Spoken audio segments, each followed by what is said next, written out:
She was such a sweet lady, and she loved her daughter completely. Just recently, Umi Southworth watched her 12-year-old daughter, Elmira, perform on Wood Songs before a national audience on PBS television. Mom and daughter were extremely close, says friend Michael Jonathan. He says Dad Donald was behind Elmira too. They traveled with her, supported her financially, emotionally, and most importantly with their time. But late Wednesday, Elmira's world turned upside down with the discovery of her mother barely alive and breathing in some brush behind their apartment. She was so severely beaten, police first thought she was dead. Umi died the next day at UK Hospital. I think Elmira is like any other little 12-year-old that loves her mommy and her daddy, and this is taking a little life, grabbing a machete and just splitting it down the middle. And what's down the middle is the little soul and spirit and life of this little girl. As police investigate, LEX-18 did too.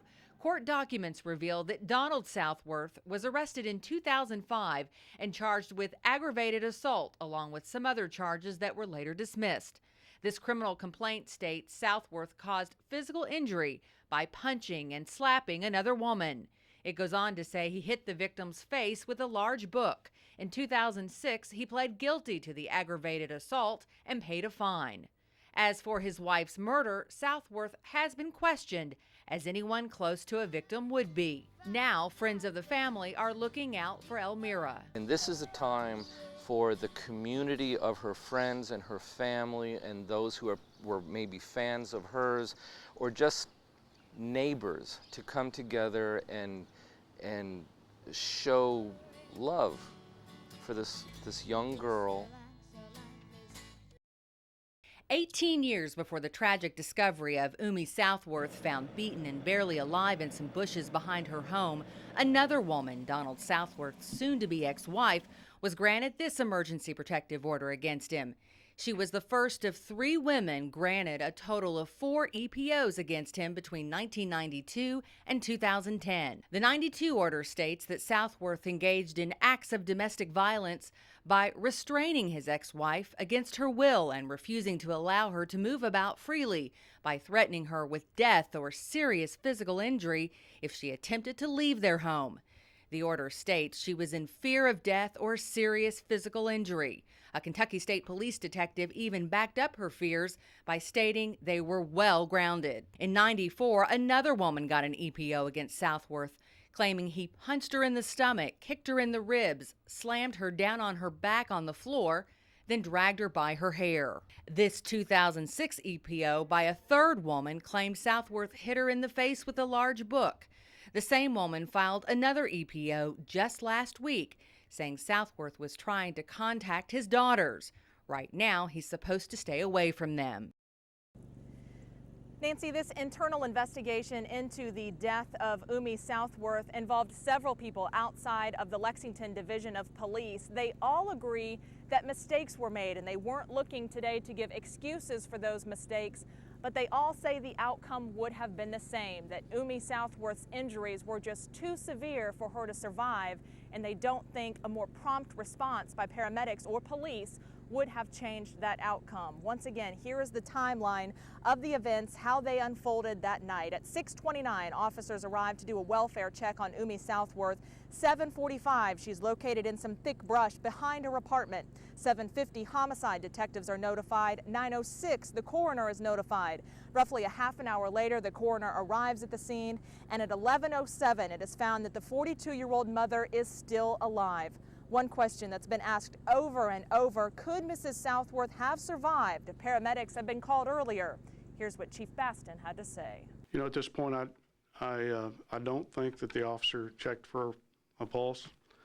And I wish I could explain to you what the officer was faced with when they approached the scene with what they saw. I have to be honest with you. I've viewed pictures of the scene. I've read the reports of the officers, spoken with investigators, and I can understand how a mistake might have been made.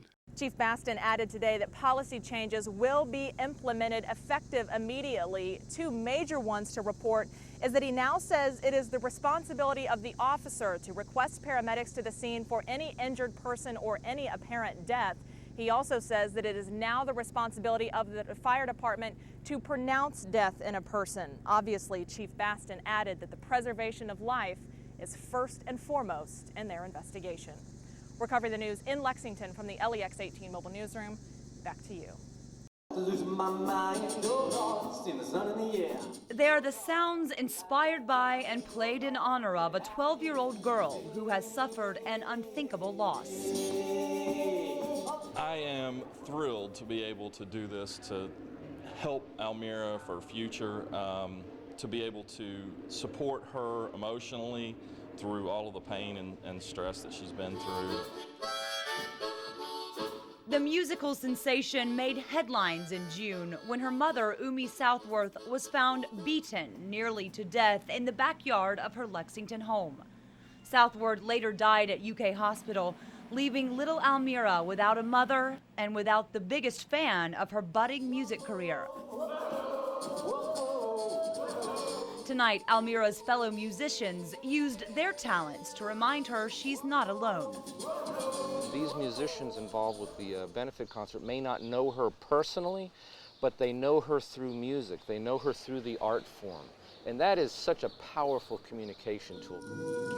And then there's 8-year-old Serena, who not only knows Almira, but calls her friend. When she makes new songs, I'm there to help her. Like, with the violin, I help her with that because she doesn't play the violin and no one in her family plays the violin, so I'm her go-to girl.